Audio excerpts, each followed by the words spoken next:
स्वागत है आपका मेरे YouTube चैनल पे।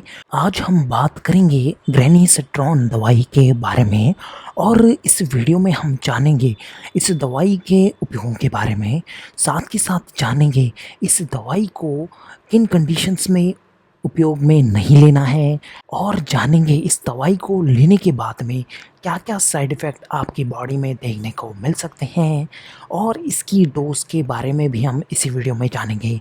तो इसलिए इस वीडियो को आप बिल्कुल आखिरी तक देखना और आपने मेरे चैनल को सब्सक्राइब नहीं किया है तो प्लीज़ अभी सब्सक्राइब करें और इस वीडियो को ज़रूर लाइक करें। चलिए शुरू करते हैं दोस्तों सबसे पहले जानते हैं ग्रैनी सेट्रॉन दवाई के उपयोगों के बारे में।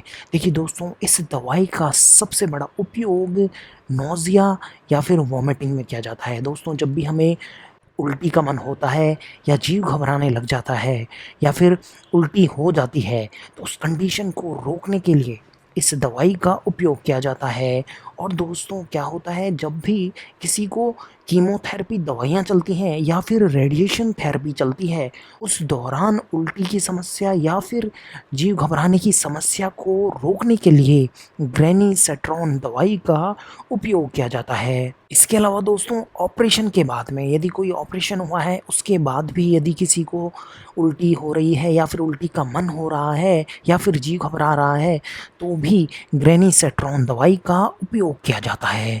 आइए दोस्तों जानते हैं इसकी क्लास के बारे में। दोस्तों, ये दवाई 5-HT3 एंटागोनिस्ट होती है।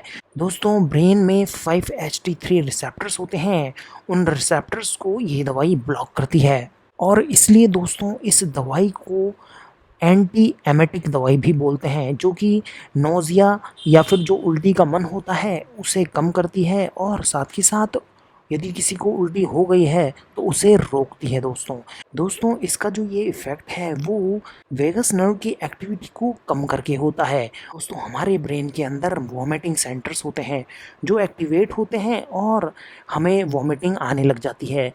तो दोस्तों, ये दवाई मेडुला ऑब्लोंगेटा में वॉमिटिंग सेंटर्स को एक्टिवेट होने से रोकती है, जिससे क्या होता है उल्टी का मन कम होता है और उल्टी होने से वॉमिटिंग की जो प्रक्रिया है या फिर उल्टी की जो प्रक्रिया है वो रुकती है। आइए दोस्तों जानते हैं इसके कॉन्ट्राइंडिकेशंस के बारे में। देखिए दोस्तों, यदि पहले किसी को इस दवाई से एलर्जी हुई है तो वापस इस दवाई का उपयोग नहीं करना है।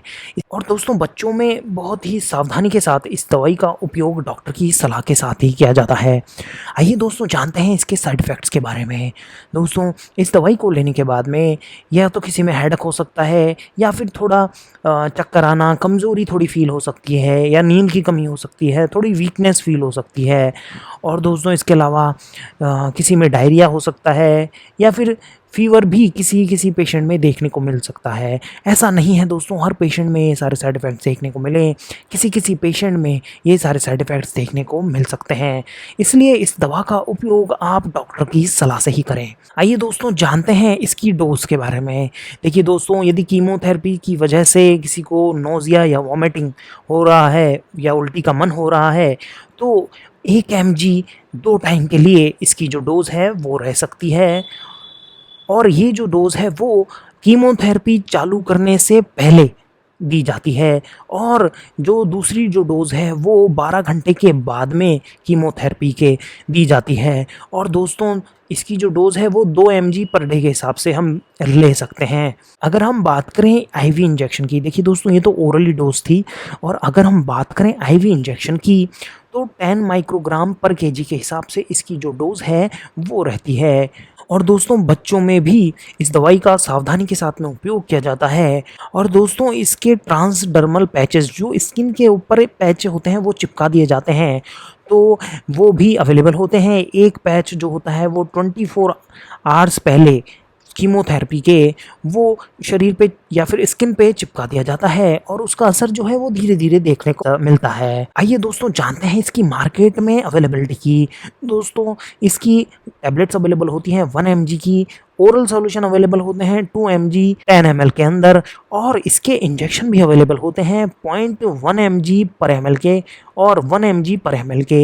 इसके अलावा दोस्तों, जैसा मैंने पहले बताया, ट्रांसडर्मल पैचेस अवेलेबल होते हैं 3.1 mg 24 आवर वाले। और दोस्तों, इस इस दवाई को लेने के बाद में नोज़िया वॉमिटिंग जो है उसकी जो फ्रीक्वेंसी है वो मॉनिटर करना बहुत ज़रूरी है। तो दोस्तों ये था ग्रैनी सेट्रॉन दवाई के बारे में। ये वीडियो आपको कैसा लगा प्लीज़ आप कमेंट करें। इस वीडियो को ज़रूर लाइक करें और मेरे चैनल को ज़रूर सब्सक्राइब करें। ये वीडियो देखने के लिए धन्यवाद।